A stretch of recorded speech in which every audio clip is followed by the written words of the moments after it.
Now, it was just a few days ago that President Cyril Ramaphosa announced a new cabinet, and the newly appointed executive will be sworn in today. But beyond the ceremonies, how will South Africa actually navigate these uncharted waters? Dread it, run from it, destiny arrives all the same, and now it's here.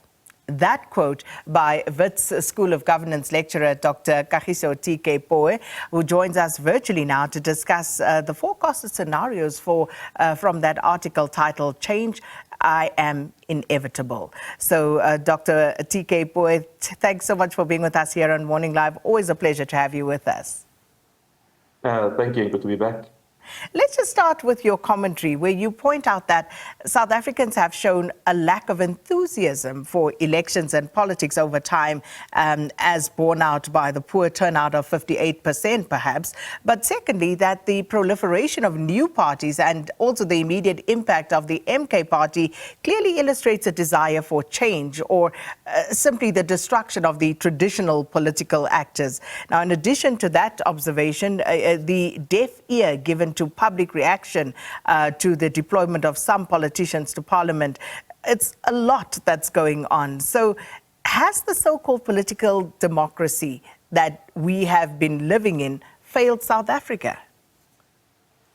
Yes, I'd argue it has, in the sense that, look, we only have to look at the turnout year in, year in to see that it has been going down. That says to me that people are no longer that enthused, or not so much about, let's say, the system, but rather about the participants in the system. Because you would have believed that if people really were still believing in this whole idea that, listen, these political parties can bring change, in their droves they would have come up there to say, listen, we're going to go make this happen. So this really does raise a concern about where are people putting their faith in. And even if you look at the demographic breakdown, especially among the majority African population, you see that I think in the data that's coming out, they're probably the ones that are the most fed up about it. And it does really raise questions to say, and we've seen it in other democracies and places, when people no longer believe in traditional politics, where do they turn to? And this is where now you will see a MK come to the fore, where, look, they're very clear, well, sometimes as clear as mud, in the fact that they do not believe the traditional status quo. And none of the traditional political parties, especially opposition parties, ranging from the DA to the EFF, really made much, I'd say they didn't really do well in these elections. So what it says to me is that going forward, if this trend does continue, people are going to look for more shocks to the system. And that's how I understand the MK. It's a shock to the system.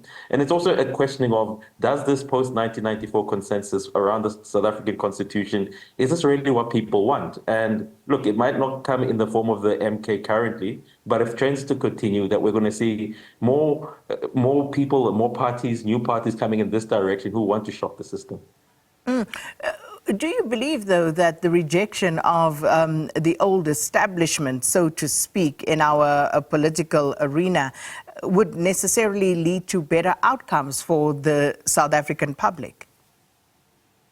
This is where it gets tricky for the electorate, in the sense that the more the system is shocked, the more the system kind of shows itself to not be able to actually respond to people, in the sense that it takes longer to negotiate. We're seeing that it's harder for traditional parties to even get along. So the more they fail to deliver, the more the alternative looks good, to say, well, you know, if we give these other guys a chance, maybe they might do something else. If anything, they don't even believe in the system. Maybe what's really wrong here is that we've got a stuck system and we need people who are going to come in and arrest it. And what we've seen in South Africa, as evidenced by how long the ANC government has been governing, is South Africans can give you time if they believe that you are moving in that direction. So it's a bit hard to say, will they come in and immediately do it? Because you sort of do need some governance experience. But at the same time, South Africans are saying, listen, why must we always have to take the back foot for people trying to find themselves? If we are having to be uncomfortable with the fact that the economy is not working, we are forced to have to go to places like Cape Town, Durban, and Johannesburg. Why can't they also be uncomfortable to be unsettled like we are? So it really is hard to say, is it going to come and improve it? But what the electorate will say is that at least it's going to give the political elites some discomfort in the same way most citizens are experiencing South Africa. Well, will it? And in which avenues exactly? If we look at the cost of this cabinet, salaries of cabinet members total 180 million rand a year. And would South Africans have had that in mind? I mean, one of the things that we've been talking about for the longest time has been the size of the cabinet. And here we see that even those who had been complaining for years about a bloated cabinet are quite happy to go along with an expanded cabinet. Oddly enough, as of May 2023, using I think there used to be the former opposition, a leading opposition political party, Democratic Alliance, the total cost of the cabinet, which I think the cabinet always is just ministers and the president deputy, but if you expand it to include deputies, well, I think it's 946 million, 8,780 rand or somewhere to that level. So I can guarantee you this one is going to go above probably 1.3, 1.4 billion South African rands. And yes, it's rather odd. Hence, as I was saying in Setswana, I think it also in isiZulu, it says that loosely translated, it's very hard to speak when your mouth is full. So all those objections people have had about the size of this cabinet, it seems as though people their mouths are quite full at the moment to be able to really protest being given blue lights and the like. And this is one of the things that I've always been working on scenarios, and it's work I'm actually currently doing at the Wits School of Government to say, look, the country the size of South Africa only needs 18 ministers. And actually, the question of deputy should only arise when there's complexity. An institution like the DTIC needs deputies. An institution like DERCO needs deputies. The rest of them, really, it should be about having a strong technocracy, which is something we're not speaking about at the moment, of how our civil servants going to accept this. So you're right in saying it seems as though when your mouth is full, it's very hard to object to certain things that you used to find reprehensible. 500 million rand for private security and additional 390 million rand for support staff. Like those amounts, the mind boggles at that, TK. It also just speaks to the political elitism of the system. I find it a bit of a look, security notwithstanding, right? Why do you need security from the very same citizens who vote for you?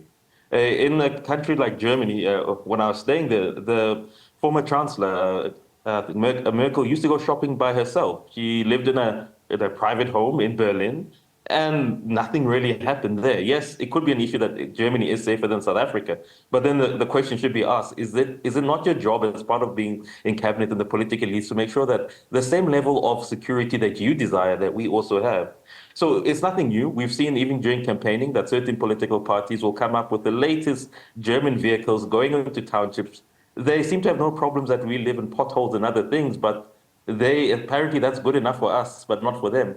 So there has been a disjunction between the average South African citizen and political elites. And the key question we should be asking, I think maybe this can also maybe explain to them why, especially the ANC, why people are not voting for them, is it's no longer good enough for you to be driving around in a German sedan, coming to our townships and in even our rural areas, and forgetting that's where you come from, but all of a sudden, because you've got this salary, which again, it's not linked to performance, that's a sad thing. I wouldn't mind paying a minister 1.2 or 2 million if it was linked to performance, like they do in Singapore. This is simply a salary given because you happen to be part of the political elites. And I'm hoping it's one of the things that will be addressed. And like I said, the longer this keeps going on, the more South Africans do start seeing that, listen, these guys are living like princes and princesses. I think South Africans are going to start to say, we want something that totally shocks the system, even if it means getting rid of this constitution.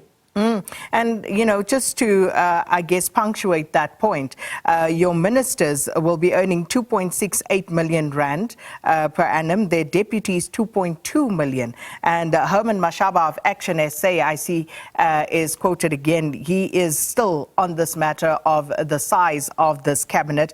And you speak about the ANC and how they would perhaps go to the electorate in these German vehicles that the electorate is paying for.